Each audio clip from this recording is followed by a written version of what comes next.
Walker, actor who portrayed roguish fictional Groves aide Colonel Jeff Nixon.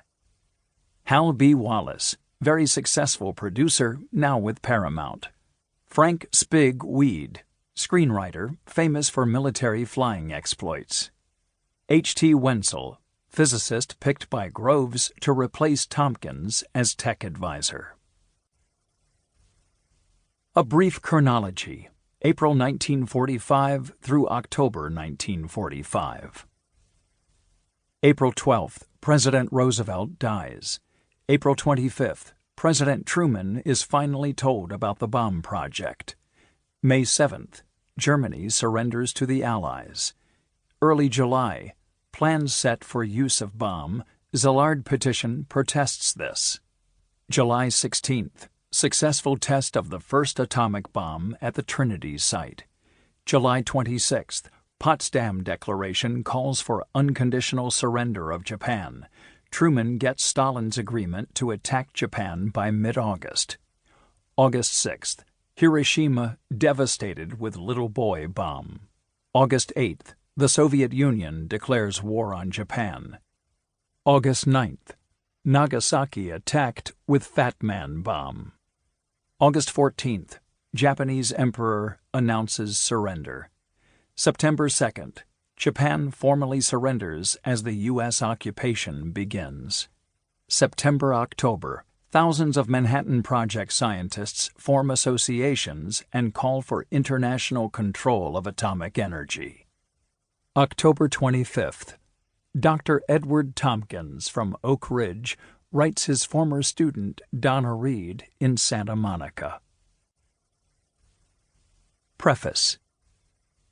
With its costly drama, The Beginning or the End, finally completed in early January 1947, including a critical new scene ordered by the White House, MGM dared to screen it for atomic scientists in Chicago.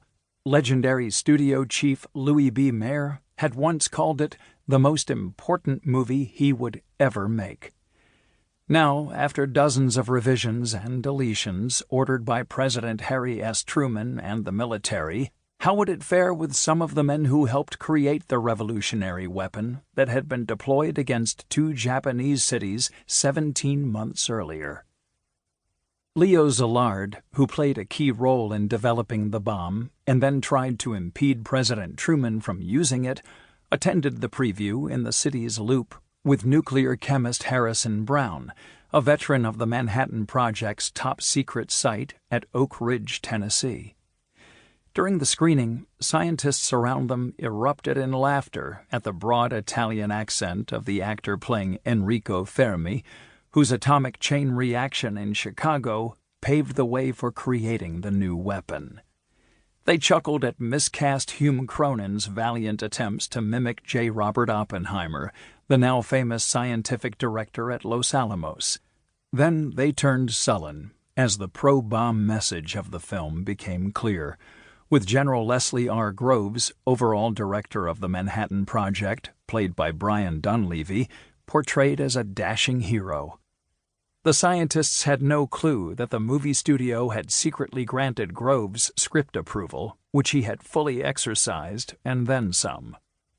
Harrison Brown found it profoundly disorienting to see so many former colleagues on the silver screen. The factual errors upset him. He considered the tacked-on love story insipid in the extreme. The ear-splitting noise accompanying the Fermi chain reaction sounded like the walls of Jericho falling. Almost as bad were the flashing lights and buzzing bells.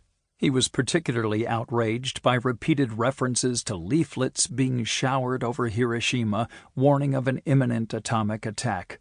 Nothing of the kind occurred. And then the movie didn't even bother to depict the assault on Nagasaki, which he found nauseating.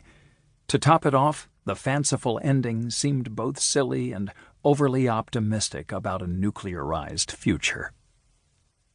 As the screen went dark and the lights came up, the MGM representative, in from Hollywood, asked audience members for comments. Nearly all remained silent. Leo Szilard, meanwhile, beat a hasty retreat, slipping out a side door, down an elevator, and out to... To keep listening to this audiobook for free, click the link in the description.